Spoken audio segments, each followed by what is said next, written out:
नमस्कार साथियों, स्वागत है आपका हमारे कॉन्सेप्ट डिकोडर के इस यूट्यूब प्लेटफॉर्म पर।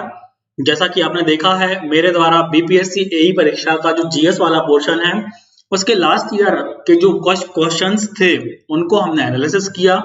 लास्ट जो हमारा वीडियो था उसमें हमने एमपी जो बीपीएससी था, है ना, बीपीएससी एई की जो परीक्षा 2022 में कंडक्ट करवाई गई थी, 2020 का जो पेपर था बीपीएससी एई 2020 का जो पेपर था, उसका जो जीएस थर्ड वाला पेपर था, उसको हमने डिस्कस किया था। उसका जब हम सार निकाल एब्स्ट्रैक्ट के बारे में हम बात करते हैं कि सर क्या उसका सार हम मान के चले, तो उसके सार के बारे में अच्छा आज क्या होगा तो हम उसको पहले डिस्कस कर लेते हैं। आज के पेपर में हम बीपीएससी एई जो 2019 का पेपर हुआ था, 2019 जिसको हम कहते हैं बीपीएससी एई 2019 का पेपर हुआ था, है ना, उसका जो जीएस वाले पोर्शन जो 50 क्वेश्चन आए थे उनके बारे में हम डिस्कशन करेंगे। और जो लास्ट लेक्चर था उसका हम सार आपको फिर से बता देते हैं। उसमें जो फेयरली कहा गया है वो ये कहा गया है कि सर साइंस आपको बहुत अच्छे से पढ़ लेनी है, लगभग 15 से 18 क्वेश्चन आपको वहां से देखने को मिलेंगे। सेकंड नंबर पर जो सबसे ज्यादा सब्जेक्ट हमें देखने को मिलता है वो देखने को मिलता है आपका करंट अफेयर। क्या देखने को मिलता है? करंट अफेयर की भी जो मात्रा है वो आपको बहुत ज्यादा देखने को मिलती है। और फिर जो तीसरे नंबर पर आता है आपका कंप्यूटर वाला सेक्शन, लगभग 10 से 11 क्वेश्चन जो है वो बीपीएससी एई 2020 के जो पेपर हुआ था उसके जीएस वाले पोर्शन में पूछा गया। तो आप यदि बात करें कि सर मेजर पोर्शन जो है वो 50 में से यही है, आप ये मान के चले कि 30 से 35 क्वेश्चन मतलब 35 क्वेश्चन के आसपास साइंस, करंट अफेयर्स और कंप्यूटर का जो चैप्टर है वो आपको देखने को मिलेंगे। मतलब ये वाले जो आपके सब्जेक्ट्स हैं इनको आपको बहुत अच्छे से रेडी कर लेना है। इसके अलावा यदि हम बात करते हैं तो चौथे नंबर पर आपको थोड़ा सा 2-3 क्वेश्चन आपको हिस्ट्री के देखने को मिलते हैं। इसी के साथ साथ हमें 2-3 क्वेश्चन देखने को मिलते हैं पॉलिटी के, है ना। इसी के साथ साथ 2 से 3 क्वेश्चन आपको इकोनॉमिक्स के भी देखने को मिलते हैं। और बिल्कुल सेम जो पैटर्न है यही पैटर्न कंसिडर किया गया है बीपीएससी परीक्षा बीपीएससी एई 2019 के पेपर में। मतलब सेम, साइंस ज्यादा, करंट ज्यादा, कंप्यूटर ज्यादा, उसके बाद एक आधा क्वेश्चन हिस्ट्री का, 2-3 क्वेश्चन पॉलिटी के, 2-3 क्वेश्चन इकोनॉमिक्स के। इसी को फॉलो किया गया है बीपीएससी एई 2019 में। या फिर हम ये कहें कि पहले जो 2019 का बीपीएससी एई हुआ था उसी को कंसीडर करके बिल्कुल कन्वर्ट किया गया था 2020 में। तो हम ये आशा कर सकते हैं कि जो आगे आने वाली वैकेंसी 2024 की वैकेंसी है इस पर भी लगभग ऐसे ही क्वेश्चंस, ऐसा ही पैटर्न आपको देखने को मिलेगा। बिल्कुल भी देरी नहीं करेंगे, स्टार्ट करते हैं इस पेपर को और इस पेपर को भी जांचने की कोशिश करेंगे किस तरह के क्वेश्चंस पूछे गए हैं। स्टेटमेंट के क्वेश्चंस में वृद्धि हुई है, फिजिक्स केमिस्ट्री में थोड़ा सा हुआ है, जैसे 2019 में फिजिक्स कम केमिस्ट्री ज्यादा, 2020 में केमिस्ट्री कम फिजिक्स ज्यादा, इस तरह से जो है वो अल्टरनेट हमें देखने को मिला है। ठीक है, तो ये प्रश्न पत्र थर्ड है, ये हम पहले डिस्कस कर चुके हैं। ये जीएस का पेपर है, ये थर्ड पेपर रहेगा जिसमें आपको 50 क्वेश्चन 50 एमसीक्यूज आपको देखने को मिलेंगे, है ना। और ये मुख्यतः किस पर आधारित होंगे वो हम आज जो है वो डिस्कस करेंगे। स्टार्ट करते हैं। पहला क्वेश्चन आपकी स्क्रीन पर है। क्या मेरी वॉइस में कोई इशू तो नहीं है?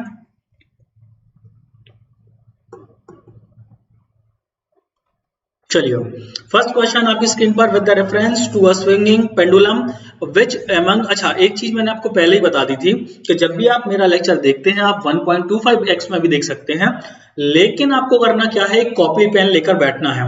यदि आप सीरियस कैंडिडेट हैं और यदि आप कॉपी पेन लेकर बैठते हैं तो अभी तक हमने जो भी डिस्कस किया हुआ है उसका आप सार जो है वो समझ जाएंगे, है ना। आप ये भी समझ लेंगे कि यदि साइंस में भी पूछा जा रहा है तो कौन सा चैप्टर पूछा जा रहा है। पहली चीज तो पीसीबी, फिजिक्स केमिस्ट्री बायो में से पूछा जा रहा है ना। फिर यदि फिजिक्स से पूछा जा रहा है तो उसमें भी कौन सा चैप्टर जो है वो ज्यादा डिस्कस किया जा रहा है। जैसे यदि हम लास्ट कल के लेक्चर में देखते हैं तो हमें लाइट वाला पोर्शन जो है बहुत ज्यादा देखने को मिलता है, लगभग 4 से 5 क्वेश्चन लाइट से पूछे गए। तो जैसा अभी ये वाला क्वेश्चन है, ये कैसा है, सरल आवर्त गति से है ना। ये कहां से क्वेश्चन लिया गया है?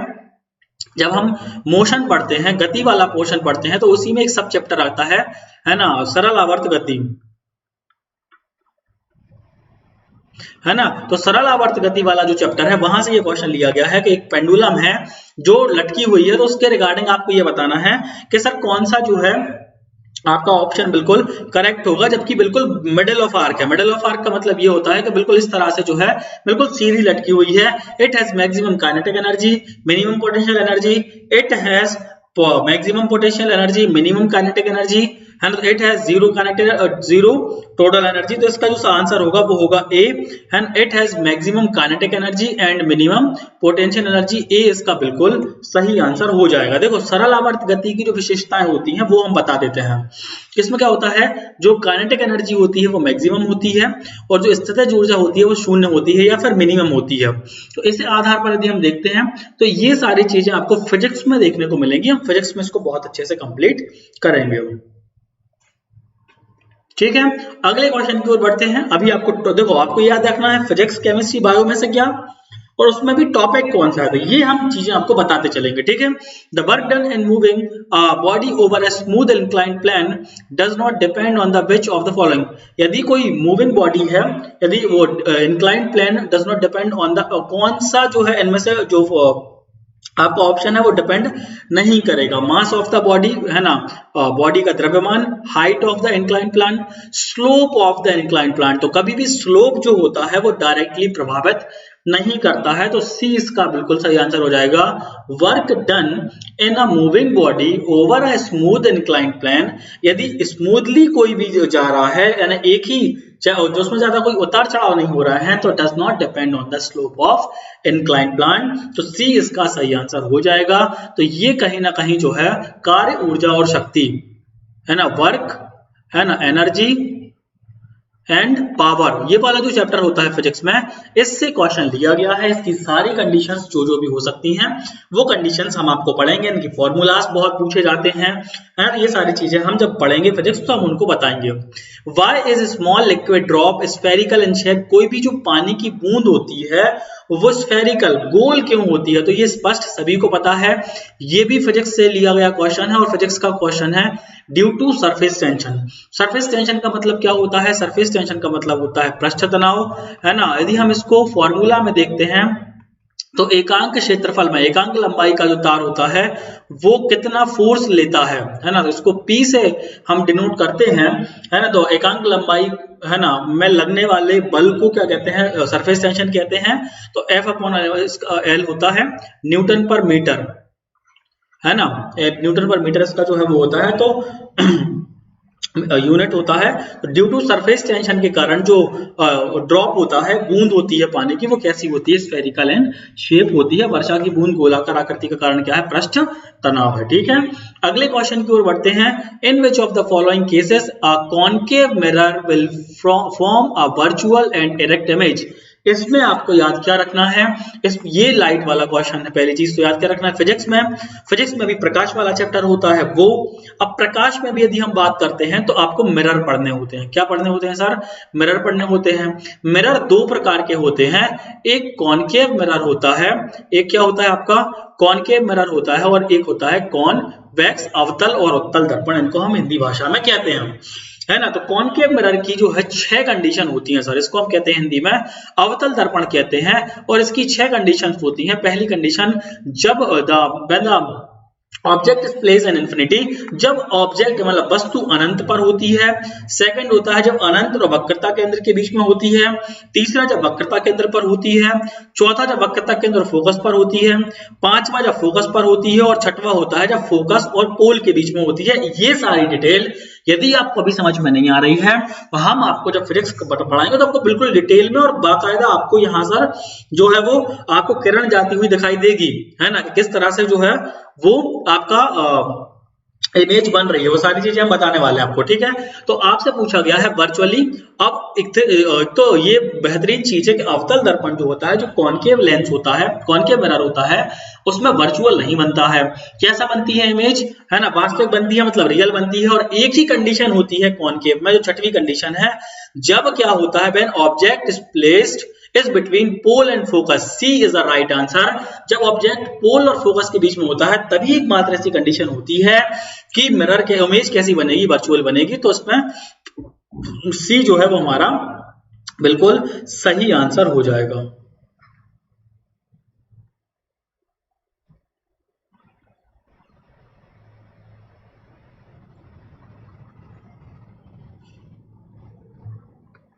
ठीक है, तो जब वस्तु फोकस ध्रुव के बीच में होती है तो दर्पण के पीछे एक आभासी वर्चुअल जो हम कह रहे हैं, सीधा और आवर्धित है ना, जो कह रहा है ना, क्या कह रहा है वो, एरेक्ट जो इमेज कह रहा है वो आवर्धित है, आवर्धित प्रतिबिंब बनता है ना, जब क्या होता है फोकस और पोल के बीच में ऑब्जेक्ट रखा होता है उस कंडीशन में। ठीक है, अगले क्वेश्चन की ओर बढ़ते हैं। The fuse in electrical circuit, ये भी क्वेश्चन फिजिक्स का ही, इसमें को अपन केमिस्ट्री में नहीं ले जाना है, ये इलेक्ट्रॉनिक्स का क्वेश्चन है। क्या है, इलेक्ट्रॉनिक्स एक छोटा सा चैप्टर है यदि हम एई के दृष्टिकोण से देखते हैं। बाकी आप बीपीएससी है ना, नॉर्मली यदि हम देखते हैं अधिकारी लेवल की जो पोस्ट होती है जहां साइंस बहुत ज्यादा पूछी जाती है, वहां तो इलेक्ट्रॉनिक्स बड़ा चैप्टर है, लेकिन हम एई के बारे में जब बात करते हैं तो इलेक्ट्रॉनिक्स एक छोटा चैप्टर है।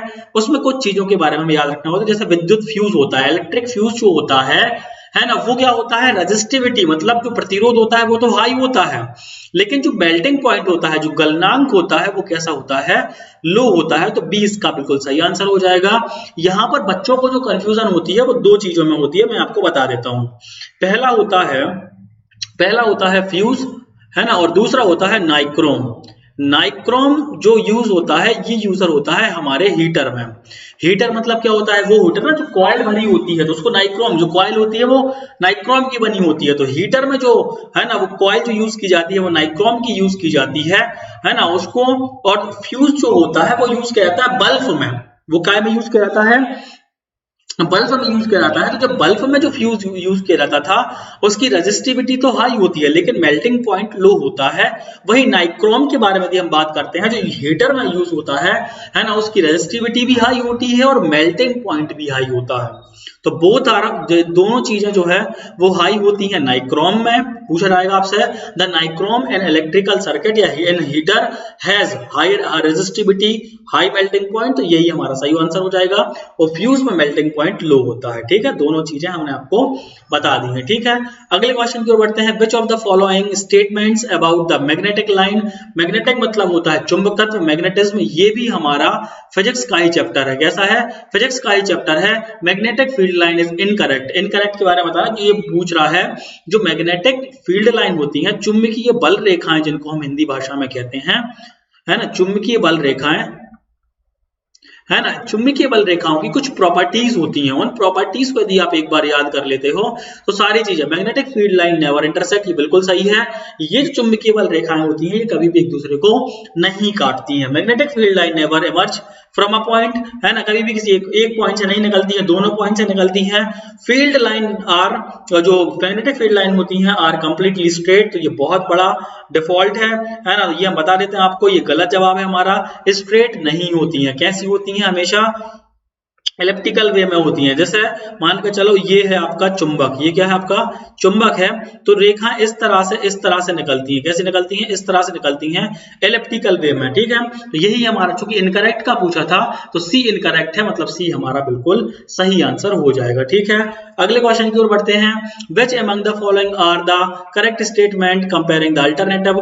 आप ये मान के चलो कि एसी और डीसी से क्वेश्चन 100% आपका, जो जब भी पीपीएससी एई का पेपर होगा, मैं ये लिख के दे देता हूं आज कि यहां से क्वेश्चंस आपसे पूछे ही जाएंगे, है ना, क्योंकि अभी तक 2020 का पेपर हमने एनालिसिस किया, 19 का किया और 18 का भी किया। तीनों पेपर में एसी डीसी से क्वेश्चन जो है वो लगातार पूछे गए हैं। क्या है, तो आपको ये स्टेटमेंट दिए गए हैं, है ना, क्या दिया गया है, क्या एसी को डीसी से हमें कंपेयर करना है ना, तो उसमें क्या हो जाएगा आपका, पहला AC is free from voltage fluctuation, तो यही पहला, तो यही गलत है। एसी वोल्टेज फ्लक्चुएशन से फ्री नहीं हो सकता कभी भी in comparison to DC. AC हमेशा वोल्टेज फ्लक्चुएशन पर निर्भर करता है, तो एक हमारा गलत है। तो एक हमारा जो ये वाला तो क्वेश्चन आंसर गलत हो गया, मतलब। ठीक है, देन हम आगे बात करते हैं। AC can be transmitted over long distance with minimum power loss, ये बिल्कुल सही है। जो AC होता है ये कम पावर लॉस करके, है ना, ट्रांसमिट कर देता है लॉन्ग डिस्टेंस पे। ठीक है, in contrast with AC DC can be used for high voltage device, है ना, ज्यादा, है ना, हाई वोल्टेज पे, हाई वोल्टेज डिवाइस पर यूज नहीं कर सकते, ये भी बिल्कुल सही है ना।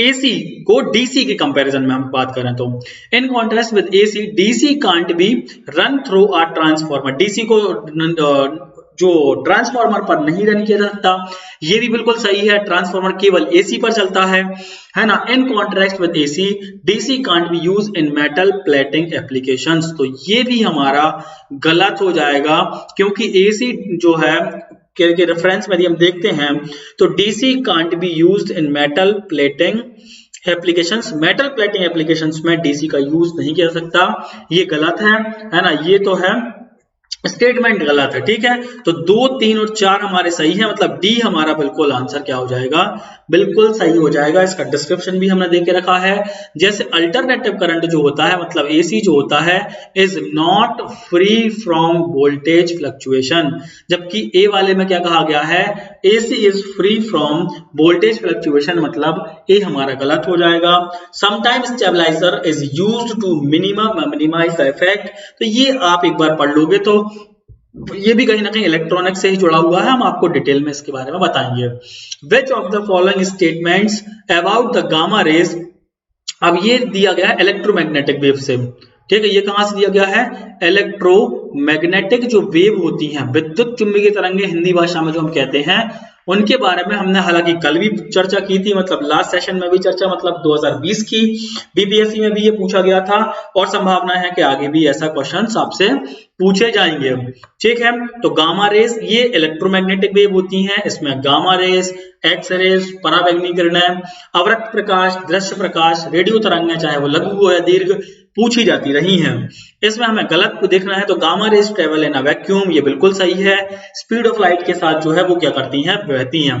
Gamma rays have the least penetration, ये हमारा गलत हो जाएगा, क्योंकि गामा रेस जो होती हैं वो हाईएस्ट पेनिट्रेशन पावर लेकर चलती हैं, ये हमने आपको डिस्क्रिप्शन में देके रखा है। इनकी जो भेदने की क्षमता होती है, जो पेनिट्रेशन पावर होती है, सभी इलेक्ट्रॉनिक वेव्स, चाहे वो परावैंगनी किरणें हो, चाहे वो एक्सरेज हो, सभी में सबसे ज्यादा होती है, तो बी हमारा बिल्कुल सही आंसर हो जाएगा। इसका मतलब ये है कि आपको लाइट वाला चैप्टर तो बहुत अच्छे से पढ़ना ही है, लाइट में भी आता है, कभी कभी साउंड वाले पोर्शन में भी ये पढ़ लेते हैं हम, उनमें जो आपकी इलेक्ट्रोमैग्नेटिक वेव्स आती हैं उनको हमें डिटेल में पढ़ना है, ये चैप्टर आपको अच्छे से रीड कर लेना है।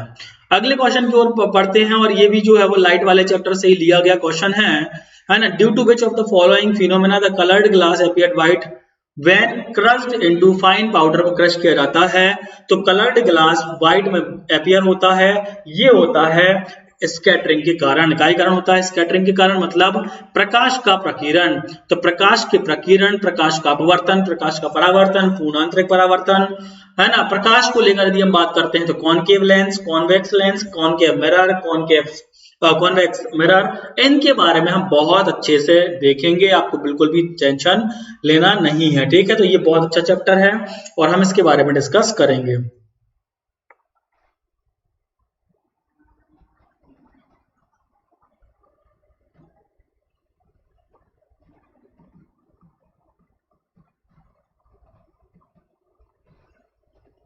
अगले क्वेश्चन की ओर बढ़ते हैं।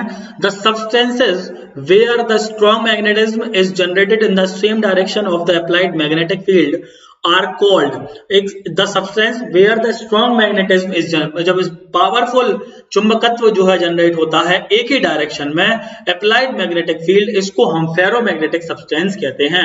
मतलब लौह चुंबकीय पदार्थों के द्वारा ही एक क्या जो ये लिखा फेरोमैग्नेटिक सब्सटेंसेस जो होते हैं वो स्ट्रॉन्ग जो है क्या करते हैं, एक मैग्नेटिज्म जो है वो जनरेट कर सकते हैं। आयरन, कोबाल्ट और निकेल में सबसे ज्यादा क्षमता होती है, ये फेरोमैग्नेटिक सब्सटेंस कहलाते हैं।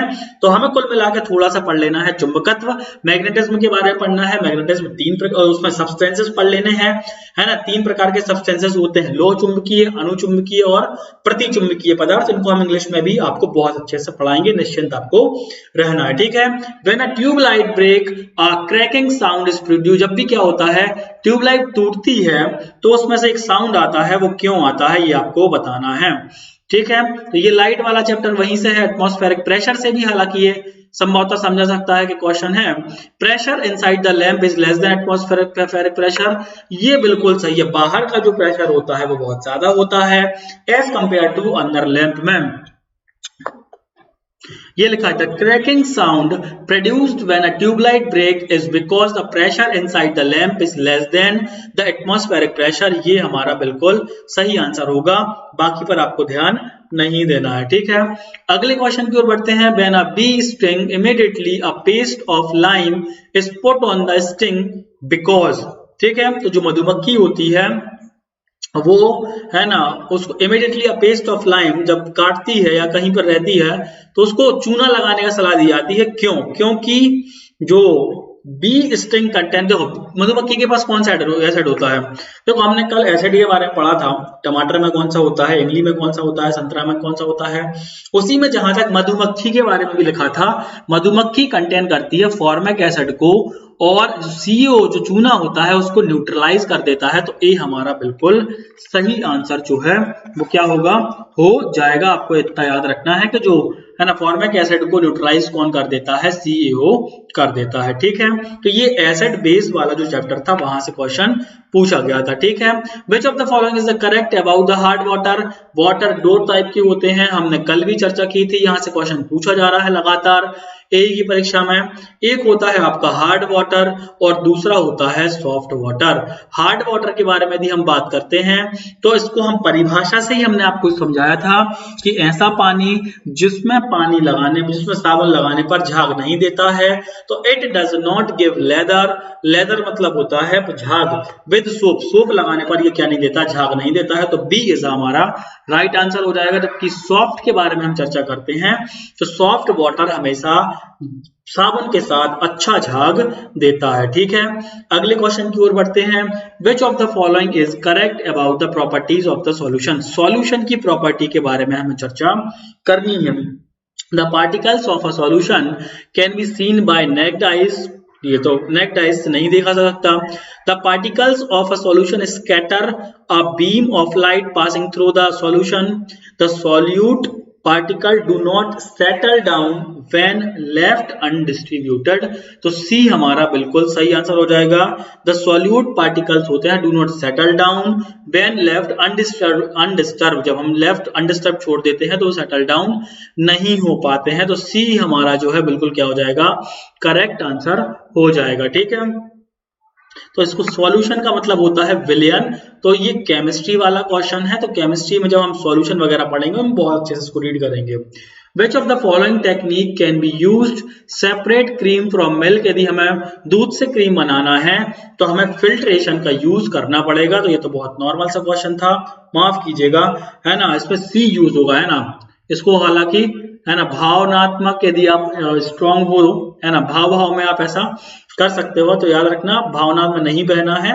सेंट्रीफ्यूगेशन, सेंट्रीफ्यूगेशन मतलब होता है अपकेंद्रीय बल, है ना। दो प्रकार के फोर्स होते हैं, एक सेंट्रीफ्यूगल होता है, एक सेंट्रीपिटल होता है ना। तो सेंट्रीपिटल जो होता है उस बेस पे जो मशीन होती है उसको सेंट्रीफ्यूगेशन कहते हैं। सेंट्रीफ्यूगेशन के आधार पर ही जो है वो मिल्क को अलग किया, क्रीम को अलग किया जाता है मिल्क से, ठीक है। How many values an electron spin quantum, ये तो बिल्कुल इजी है। इसमें आपको केमिस्ट्री में क्या पढ़ना है, क्वांटम नंबर पढ़ना है।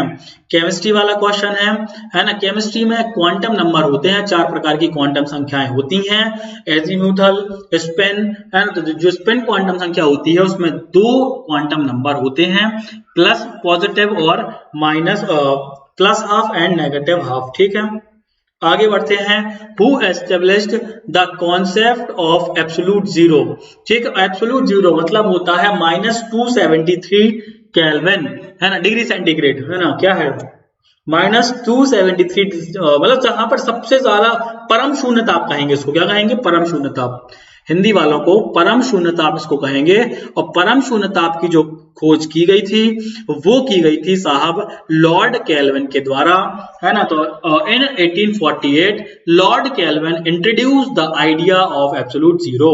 तो ये कहीं ना कहीं केमिस्ट्री से रिलेटेड क्वेश्चन है जिसको हम हीट चैप्टर से जोड़ सकते हैं। तो इस चैप्टर में किसने क्या खोजा है ये भी हम थोड़ा सा अच्छे से पढ़ेंगे, ठीक है। अगले क्वेश्चन की ओर बढ़ते हैं। The line spectrum of hydrogen obtain in the visual region of light correspond. तो ये बाल्मर सीरीज कहलाती है, उनको हम हिंदी में बामर सीरीज भी कहते हैं, जिसमें हम क्या करते हैं, लाइन स्पेक्ट्रम के बारे में थोड़ा सा पढ़ते हैं। तो आपको कभी भी ऐसा क्वेश्चन आ जाए तो बामर सीरीज के बारे में ही आपको बता देना है। ठीक है, plastic bags containing potato chips, जो प्लास्टिक बैग या फिर आप ये मान के चलो कि किसी भी कंपनी के आप चिप्स लेकर आते हैं, उसमें चिप्स कम और हवा ज्यादा भरी होती है, तो वो जो हवा भरी होती है जिसके कारण वो चिप्स खराब भी नहीं होता है बहुत लंबे समय तक, तो उसको हम कहते हैं नाइट्रोजन गैस। याद रखना है, नाइट्रोजन गैस एक ऐसी गैस है जो हवा भरने के काम में आती है, एक एंटीऑक्सीडेंट का काम भी करती है। संभवतः ऐसा कहा जाता है कि जो प्लेन के जो एरोप्लेन होते हैं उनके टायरों में भी नाइट्रोजन ही भरी जाती है। ठीक है, अगले क्वेश्चन की ओर बढ़ते हैं। तो ये कहीं ना कहीं आपका धातु अधातु वाला चैप्टर है। कौन सा है? धातु, मेटल एंड नॉन मेटल, है ना। धातु और अधातु, मेटल नॉन मेटल से जितने भी हैं, सोडियम हो गया, पोटेशियम हो गया, लिथियम हो गया, इनसे बनने वाले, कैल्शियम हो गया, कार्बन हो गया, नाइट्रोजन हो गया, ऑक्सीजन हो गया, इनके बनने वाले जो कंपाउंड्स हैं वो आपसे एग्जाम में लगातार पूछे जाएंगे, तो उनको भी हम अच्छे से पढ़ लेना है। विच of the following is a combustion reaction? Combustion reaction का मतलब होता है दहन क्रिया।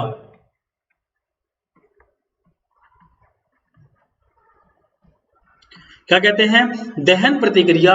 और दहन एक्चुअली यदि हम किसी बात को कहते हैं तो वो कहते हैं ऑक्सीजन की उपस्थिति में जब कोई वस्तु जलती है तो उसको दहन कहा जाता है। तो बॉइलिंग ऑफ वाटर, इसमें कोई ऑक्सीजन की आवश्यकता नहीं पड़ती है, तो ये गलत है। मेल्टिंग ऑफ वैक्स, मोमबत्ती को जलाने में ऑक्सीजन की आवश्यकता, लेकिन जो बर्निंग ऑफ पेट्रोल है इज द फिक्स या फिर most important, most appropriate example है काय का? कंबशन रिएक्शन का। किसी जलने वाले पदार्थ के वायु या ऑक्सीकारक द्वारा जल जाने की क्रिया को दहन कहते हैं। दहन एक एक्सोथर्मिक होती है जिसमें बहुत सारी जो है, आपने देखा होगा यार, है ना, कहते हैं ना कि एयर बन गई है तो हम अपनी टंकी को खोलते हैं, उसमें क्या मारते हैं, है ना, वो मारते हैं, फूंक मारते हैं, या फिर फूंक कई बार खींच लेते हैं पहले और फिर मारते हैं, तो उसको क्या होता है, गाड़ी चालू हो जाती है। तो बर्निंग ऑफ पेट्रोल क्या है, वो कहीं ना कहीं दहन के अंतर्गत ही आता है।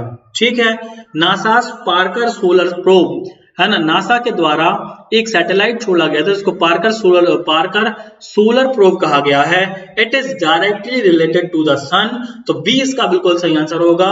सन एक्सटेंड सोलर, ऐसा कहा जाता है कि सन के जो सूर्य है उसके सबसे पास में जाकर जो सैटेलाइट अध्ययन कर रहा है, रीडिंग कर रहा है, उसको पार्कर सोलर प्रोब भी कहा गया है। ये करंट अफेयर का क्वेश्चन है ना। और हमने आपको कल भी बताया था कि जो करंट अफेयर आपके पेपर में पूछा गया है वो जनरली पूछा गया है टेक्निकल। किस तरह से आप बता दीजिए सर? टेक्निकल का मतलब ये है नासा को लेकर, है ना, स्पेस एक्स कंपनी के लेकर, इसरो के द्वारा कोई महत्वपूर्ण काम किया गया है, DRDO के द्वारा कोई महत्वपूर्ण कार्य किया गया है, तो फिर ऐसे टेक्निकल चीजों को हमने जो है वो ज्यादा कंसीडर, हमने मतलब BPSC ने ज्यादा कंसीडर किया है। अगले क्वेश्चन की ओर बढ़ते हैं। ये भी करंट अफेयर से लिया गया क्वेश्चन है। नोबेल प्राइज जो दिया गया था 2021, चूंकि 2019 का पेपर है, ये 20-21 के आसपास ही हुआ होगा। वर्ष 2021 का फिजिक्स का नोबेल पुरस्कार दिया गया है, वो किस लिए दिया गया है? तो वो दिया गया है for the work of the evolution of the universe and earth place in Cosmos. ठीक है, क्या हो जाएगा? 22 का ए हो जाएगा। इस डिस्क्रिप्शन को आप पढ़ सकते हैं। आपने देखा होगा एक क्वेश्चन पूछा गया था कि 1921 में, है ना, 1921 में अल्बर्ट आइंस्टीन को फिजिक्स का नोबेल दिया गया था। क्यों दिया गया था? तो नोबेल से क्वेश्चन पूछे गए हैं। शांति स्वरूप भटनागर पुरस्कार पूछा गया है। तो देखो ये पूछा गया कंट्रीज हाईएस्ट अवार्ड, कौन सा हाईएस्ट अवार्ड? टेक्निकल, वैज्ञानिक सबसे बड़ा पुरस्कार कौन सा है? हम शांति स्वरूप भटनागर पुरस्कार है। In science for the year of 2021, 2021 में इंजीनियरिंग फील्ड का जो शांति स्वरूप भटनागर पुरस्कार है वो किसे दिया गया है? तो डॉक्टर देवदीप मुखोपाध्याय जी को समय दिया गया था, है ना। और ये जो सबसे बड़ा सम्मान है ये भी पूछा जा सकता है किसके द्वारा दिया जाता है? तो ये दिया जाता है भारत के सबसे बड़े अनुसंधान और विकास संस्थान CSIR के द्वारा। CSIR की स्थापना 1942 में की गई थी। इसका हेडक्वार्टर भारत की राजधानी नई दिल्ली में है। और शांति स्वरूप भटनागर पुरस्कार की शुरुआत 1958 से की गई थी। पहली बार ये 1958 में ही दिया गया था।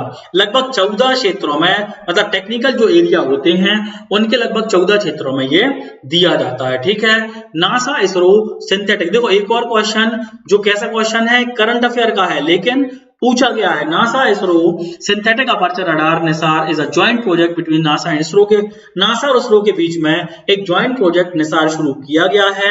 ये जनवरी 2023 में लॉन्च किया जाएगा।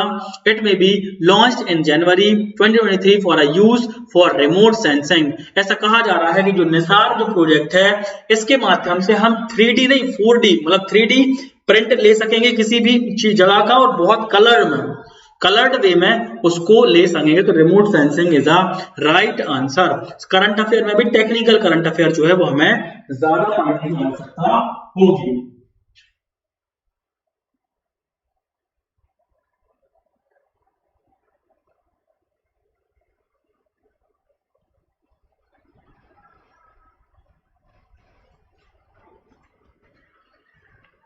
ठीक है। इन 2021 India second highest civilian award है ना जो पद्म विभूषण दिया गया था 2021 का वो डॉक्टर नरेंद्र सिंह कपानी जी को दिया गया था।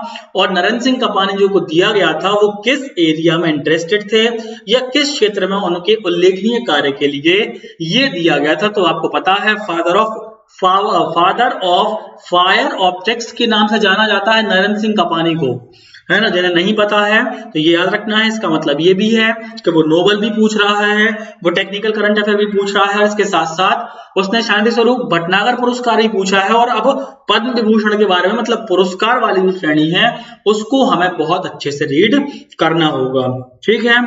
Regarding Akash prime that is a new version of Akash missile consider the following statement. It is equipped with an active radio frequency seeker for improved accuracy।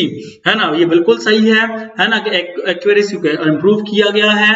और RF सीकर फॉर है ना फॉर इम्प्रूव्ड है ना RF को लगाया गया, radio frequency को लगाया गया है। Its range capability is 1000 kilometre to 2000। ये बिल्कुल गलत है, लगभग 25 से लेकर 45 किलोमीटर तक की इसकी रेंज है। It uses radar system that offer 360 degree coverage. ये भी गलत है। तो ओनली ए जो है वो हमारा क्या हो जाएगा, सही आंसर हो जाएगा, जिसमें क्या होगा ओनली वन इज ट्रू, है ना कि RF जो है हमने इसको इम्प्रूव किया है। भारत की अलग अलग मिसाइल हमने आपको डिस्क्रिप्शन में दे के रखी हैं, है ना। पटना के नाम से, है ना, आपको तो पता ही होगा। पटना, पृथ्वी, अग्नि, त्रिशूल, नाग और आकाश, है ना। तो इनके बारे में थोड़ा थोड़ा सा आपको अच्छे से पढ़ लेना है और हम भी आपको बहुत अच्छे से पढ़ाएंगे। Which Indian company is to launch a covid new covid vaccine Covovax. Covovax जो बनाया गया था ये भी बनाया गया था सीरम इंस्टीट्यूट ऑफ इंडिया के बाद। एमपीपीएससी 2020 का जब प्रीलिम्स हुआ था तो उसमें पूछा गया था सीरम इंस्टीट्यूट ऑफ इंडिया का मुख्यालय कहां पर है। तो कहीं ना कहीं जो करंट अफेयर में संस्थाएं होती हैं उनकी स्थापना, उनके मुख्यालय, उनसे रिलेटेड कोई ना कोई चीज पूछी जाती है। तो सीरम इंस्टीट्यूट ऑफ इंडिया जो कि भारत की सबसे बड़ी वैक्सीन बनाने वाली कंपनी है, उसकी स्थापना साइरस पूनेवाला के द्वारा 1966 में की गई थी। इसका मुख्यालय पुणे में स्थित है। ठीक है। अगले क्वेश्चन की ओर बढ़ते हैं। Which is the first country to have captured and release audio from the Mars. मंगल से ऑडियो रिलीज करने वाला एंड कैप्चर करने वाला पहला देश, ऑब्वियस सी बात है, नासा के बारे में पूछना चाह रहा है कि नासा, तो नासा किसकी है, बी यूनाइटेड स्टेट की कंपनी है। तो नासा ने ही ये सारी चीजें करी हैं। तो नासा के बारे में आप देख चुके 4 से 5 से 6 क्वेश्चन जो है वो पूछे गए हैं। तो ऐसा कोई भी करंट अफेयर में दिखता है जो नासा या इसरो संबंधित है वो आपको बहुत अच्छे से रीड कर लेना है। 29 के बारे में हम बात करते हैं। A massive data leak has been witnessed. एक बहुत बड़ा डेटा लीक हुआ है, कौन से, सोशल नेटवर्किंग साइट से। तो वो हाल ही में उस समय हुआ था, मतलब जब ये एग्जाम हुआ होगा 2021 में, उस समय का ये करंट अफेयर है। उस समय का पूछा गया कि हाल ही में किस संस्था का जो है वो क्या हुआ था, सोशल नेटवर्किंग साइट जो है वो लीक हो गया था। तो फेसबुक जो है उसका सही आंसर होगा। लगभग 553 million Facebook user has been leaked online. Unicorn is the name. आपने बहुत बार सुना होगा कि फलानी कंपनी यूनिकॉर्न हो गई, फलानी कंपनी यूनिकॉर्न हो गई, है ना। 1000 होता है, कितना होता है 1000, है ना, $, 8000 करोड़ रुपए की company. Unicorn is the name which is a space body that was recently discovered at 1500 light years away from the earth। मतलब 1500 प्रकाश वर्ष दूर पृथ्वी से संबंधित एक बॉडी देखी गई है जिसका नाम हमने यूनिकॉर्न रख दिया है। वो एक ब्लैक होल है। अब ये ब्लैक होल क्या कहलाता है क्या नहीं कहलाता है, ये हम जब ज्योग्राफी पढ़ेंगे या फिर हम आपको फिजिक्स पढ़ाएंगे, उसमें एक सौर मंडल वाला चैप्टर रहेगा, थोड़ा सा उसमें हम आपको बता देंगे। ये सारी चीजें फिजिक्स से ली गई हैं। ब्लैक होल ये क्वेश्चन हालांकि करंट अफेयर का है। What do we call a collection of 2 और मोर कंप्यूटर्स दैट आर। अब यहां से कंप्यूटर का चैप्टर स्टार्ट हुआ। लगभग 10 से 12 क्वेश्चन हमने करंट अफेयर के देख लिए। अब हम यहां से देखेंगे कंप्यूटर के क्वेश्चन, है ना। तो 2 और more computers that are located within a limited distance of each other and that are connected to each other directly and indirectly. यदि डायरेक्टली और इनडायरेक्टली जुड़े हुए हैं लेकिन पास पास जुड़े हुए हैं तो उसको लोकल एरिया नेटवर्क कहते हैं।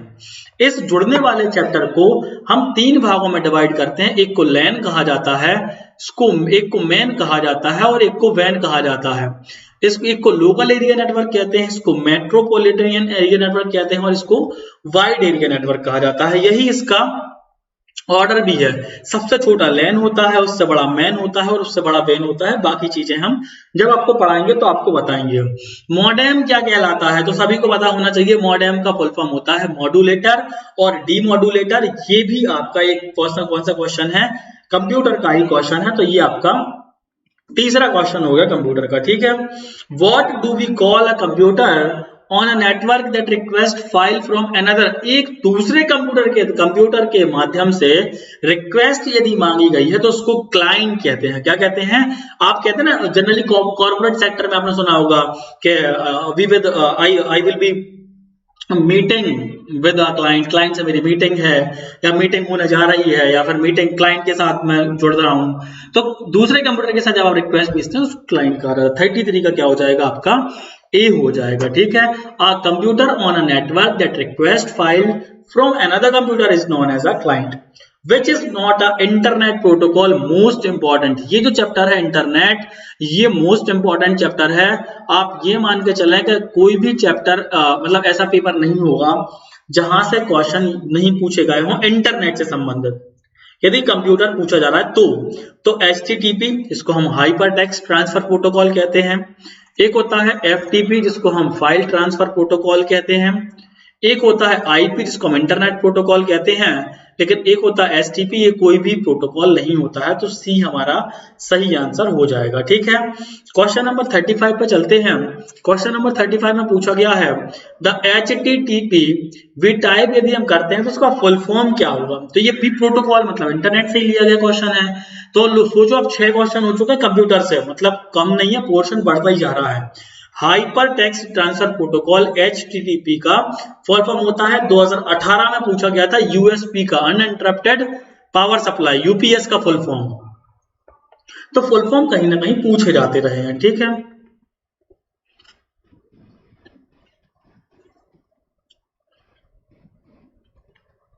Which of the following operating system is produced by the IBM के द्वारा खोजा गया। तो ये कहीं ना कहीं हिस्ट्री वाला क्वेश्चन भी है कंप्यूटर की,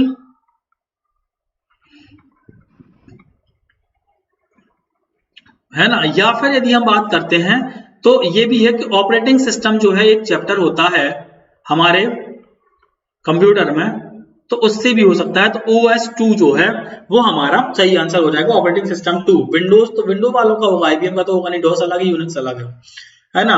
तो what is a spider. Spider अलग है तो ना, एक स्पाइडर मैन होता है, एक स्पाइडर होती है। और ये पूछा गया है आपसे कंप्यूटर से रिलेटेड। तो कंप्यूटर वायरस, तो स्पाइडर नाम का कोई भी कंप्यूटर वायरस नहीं है। जब हम वायरस आपको पढ़ाएंगे तो आपको बताएंगे अलग अलग प्रकार के वायरस होते हैं। अब प्रोग्राम दैट कैटोलियस वेबसाइट्स भी हमारा बिल्कुल सही आंसर होगा। हैकर भी नहीं है और कोई भी एप्लीकेशन भी नहीं है जो वेबसाइट पर दिखाता है। तो ये सारी चीजें कभी भी, है ना, इंटरनेट वाले चैप्टर से ही आपसे पूछी गई हैं। A program neither replicates or copies itself but does damage or compromise the security of the computer. Which computer virus is it?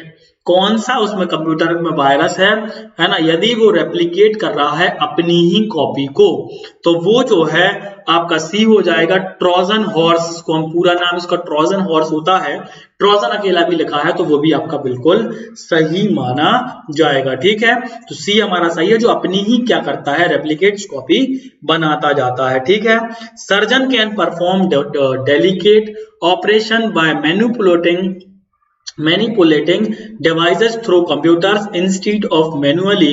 This technology is known as, यदि कोई सर्जन कर रहा है, can perform delicate operations by manipulating device through computer के माध्यम से, तो उसको सीधा सीधा रोबोटिक्स कहा जाता है। आजकल रोबोटिक्स, एआई, ऐसे चैप्टर से क्वेश्चन पूछा जाना बहुत ज्यादा नॉर्मल हो गया है, क्योंकि अब ये धीरे धीरे आप देख रहे हैं रोबोटिक्स का जमाना आ रहा है। ओपन एआई का नाम से देखो, आपने चैट जीपीटी का पूछ लिया, अभी एमपीपीएससी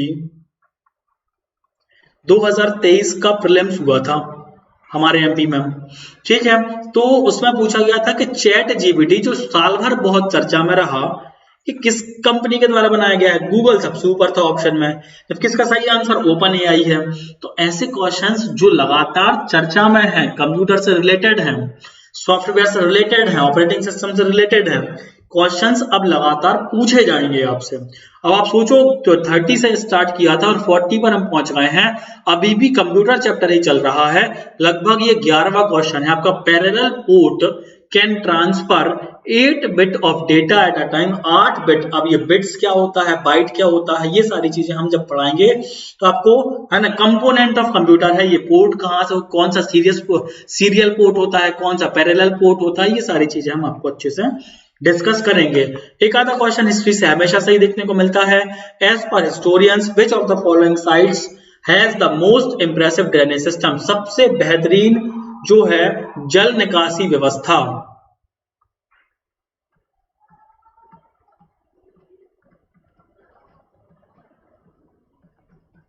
सबसे बेहतरीन जल निकासी व्यवस्था जो देखने को मिली है वो हमें देखने को मिली है मोहनजोदाड़ो से। मोहनजोदाड़ो जो पाकिस्तान में स्थित है, धौलावीरा है ना, जो भारत की ही साइट है, भारत में मिली हड़प्पा की सबसे बड़ी साइट मानी जाती है। बनवाली हरियाणा में, और हड़प्पा भी कहाँ पे है, पाकिस्तान में ही स्थित। तो ये हिस्ट्री वाला क्वेश्चन था, सिंधु घाटी की सभ्यता वाला क्वेश्चन था। The Indian institute of science, यहां से भी क्वेश्चन पूछे जा रहे हैं। लास्ट सेशन में भी आईआईएससी का जिक्र हुआ था। ISSC was established in 1909 with active support from Jamshedji Tata.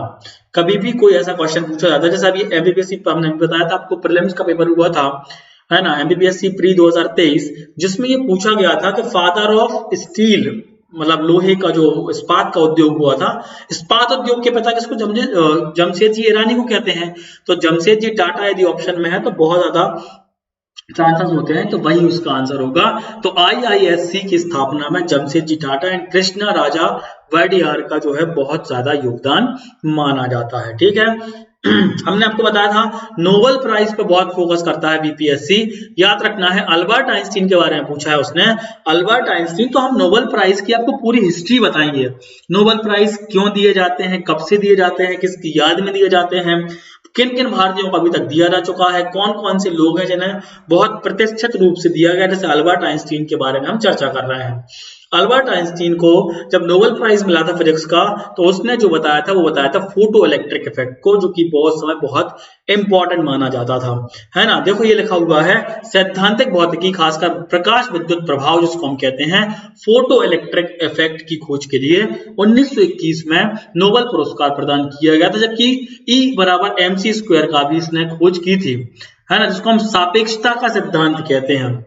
सापेक्षता के सिद्धांत और द्रव्यमान ऊर्जा समीकरण के लिए जाने जाते हैं अपने अल्बर्ट आइंस्टीन, है ना। E बराबर mc², लेकिन उनको जो फिजिक्स का नोबेल दिया गया था वो दिया गया था फोटो इलेक्ट्रिक इफेक्ट के लिए। ठीक है, तो यहाँ पर फिर से हम ये मान के चल सकते हैं कि नोबेल प्राइज यानी स्टैटिक वाला पोर्शन आ गया। और अब फिर से हम चलते हैं केमिस्ट्री की ओर। केमिस्ट्री पूछा गया है, Niels Bohr put fourth his model, है ना, of the atom in the year 1915 में इन्होंने मॉडल प्रस्तुत किया, चौथा मॉडल था वो उनका परमाणु को लेकर। विच of the following statement about this model is incorrect, इनमें से कौन सा जो चीज है वो इनकरेक्ट हो सकती है, ठीक है। तो इनकरेक्ट है, बाकी सारी चीजें सही है, तो एक बार आपको पढ़ लेना है। The electrons inside atom are placed in discrete orbits called stationary orbit, और stationary orbit के बारे में इन्होंने सुझाया था, ये बिल्कुल सही जवाब है। Electrons can jump to higher level by absorbing energy, energy को लेते हैं इलेक्ट्रॉन, और जब एनर्जी मिलती है तो वो हाई ऑर्बिट में चले जाते हैं, और जैसे उनकी एनर्जी लॉस होती है और वो वापस अपने में आ जाते हैं, तो ये भी इन्होंने बता दिया था। Both Stark and Zeeman effect could be well explain, तो यही हमारा सही आंसर होगा, मतलब ये गलत इनकरेक्ट है, क्योंकि जीमन इफेक्ट के बारे में ये नहीं है, ये लिमिटेशंस है नील्स बोर के मॉडल की। नील्स बोर के जो मॉडल था उसका सबसे पहला जो लिमिटेशंस है वो जीमन इफेक्ट के बारे में एक्सप्लेन नहीं कर पाना ही था। तो इस क्वेश्चन का जो आंसर होगा वो होगा आपका सी के सी जो है ये इनकरेक्ट है, बाकी सभी सही है, ठीक है। विच of the following is a permanent future of the permanent feature of a representative form of government, तो वोटिंग जो होता है वो रिप्रेजेंटेटिव फॉर्म का क्या होता है, परमानेंट फीचर होता है। हम अपनी तरफ से सांसदों को चुनते हैं, पार्लियामेंट जाते हैं, और फिर सांसद अपने में से ही जिसको बहुमत प्राप्त होता है वो किसी एक व्यक्ति को प्राइम मिनिस्टर चुन लेते हैं, तो ये होता है रिप्रेजेंटेटिव फॉर्म। तो ये कहीं ना कहीं पॉलिटी से जुड़ा हुआ क्वेश्चन है, तो ये अपन को याद रखना है। अगला क्वेश्चन है what is mean by the social justice, सामाजिक न्याय क्या है, क्या बात है।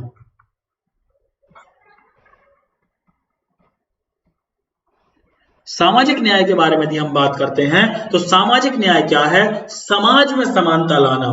All should have same political rights, सभी को राजनीतिक अधिकार मिल जाते हैं, ठीक है। क्या होता है ऐसे क्वेश्चंस में आपको ज्यादा सही देखना होता है, एक कम सही होता है एक ज्यादा सही होता है, तो आपको कहीं ना कहीं ऐसे क्वेश्चंस कॉमन सेंस बेस्ड भी होते हैं। All should have same economic rights, सभी को आर्थिक जो अधिकार है वो समान हो, ये भी बिल्कुल सही स्टेटमेंट है। ऑल काइंड ऑफ डिस्क्रिमिनेशन का मतलब क्या है, भेदभाव, and privilege based on the caste, colour, creed and sex, लिंग, जाति और रंग भेद के आधार पर should be eliminated. All kind of discrimination ये कैसे हो, एलिमिनेट हो, खत्म हो, यही वास्तव में सही जो है वो सोशल जस्टिस है। तो सी हमारा बिल्कुल सही आंसर हो जाएगा। ना तो उस समाज में है ना जाति को लेकर, रंग भेद को लेकर, लिंग को लेकर कोई भी भेदभाव ना हो, कोई भी डिस्क्रिमिनेशन ना हो, वहीं पर सामाजिक न्याय होता है। सी हमारा बिल्कुल एक्यूरेट आंसर होगा। A democratic society is one in which, democratic society का मतलब क्या होता है, जहां पर डेमोक्रेसी हो, जहां पर लोकतंत्र हो। तो जहां पर लोकतंत्र होता है, ऐसा क्वेश्चन 2020 में भी पूछा गया है ना। तो कहीं ना कहीं आपको डेमोक्रेसी वाला पोर्शन थोड़ा सा आपको पढ़ना पड़ेगा, क्योंकि है ना 2 से 3 क्वेश्चन पूछे जा रहे हैं। गवर्नमेंट इज पॉपुलरली इलेक्टेड, बिल्कुल सही है ये। Liberty is given the highest value, ये भी बिल्कुल सही है ना। लिबर्टी आपको आजादी मिलेगी, है ना, जो गवर्नमेंट होगी वो इलेक्टेड होगी, है ना। The spirit of equality and fraternity privilege, है ना, समानता होगा, तो डी हमारा बिल्कुल सही आंसर होगा। All the above will be the, है ना, feature of the democratic society, ठीक है। 48वें क्वेश्चन की तरफ बढ़ते हैं। The 3 fundamental economic problem every human society must confront and resolve are, बहुत इंपॉर्टेंट क्वेश्चन है, हम ये भी कहेंगे इकोनॉमिक्स का बहुत बेसिक सा क्वेश्चन है।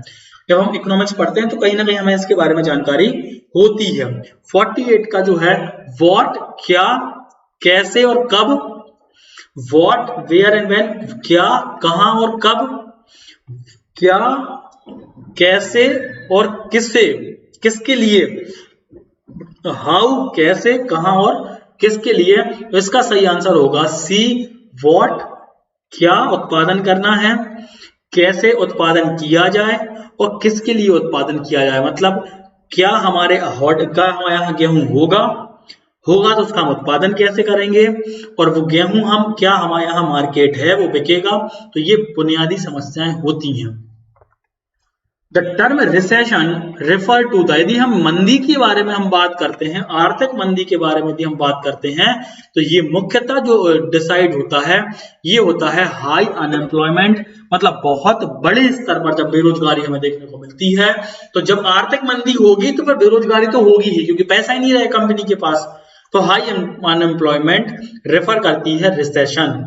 और इस क्वेश्चन, इस जो जीएस थर्ड पेपर का आज लास्ट है ना, लास्ट क्वेश्चन इस लेक्चर का भी, the ultimate goal of economic, कहीं ना कहीं 3 से 4 क्वेश्चन आपको इकोनॉमिक्स से देखने को मिल रहे हैं।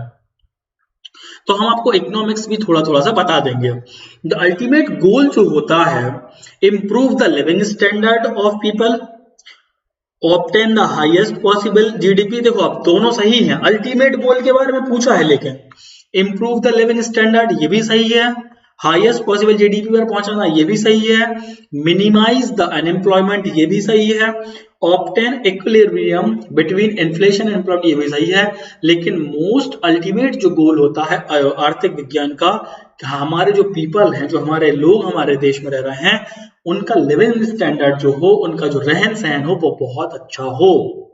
तो ये अल्टीमेट गोल होता है, क्योंकि यदि जीडीपी बढ़ेगी तो सबसे पहले लिविंग स्टैंडर्ड ही बढ़ेगा। समझ रहे हैं, लोग यदि जीडीपी लगा के आएंगे, लेकिन आप देख लेना, सर्च कर लेना, सबसे बड़ा जो देखने को मिलेगा वो आपको लिविंग स्टैंडर्ड ही इसका सही आंसर होगा। ठीक है, थैंक यू सो मच। आपको वीडियो कैसा लगा कमेंट बॉक्स में जरूर बताएं। ठीक है, यदि अच्छा लगा हो तो चैनल को सब्सक्राइब करें, वीडियो को लाइक करें, और अपने दोस्त जो टेक्निकल दोस्त है बीपीएससी वाले सभी के साथ शेयर करें। जुड़े रहें कॉन्सेप्ट डिकोडर के साथ। Thank you so much. Ram Ram भाई सारे आने।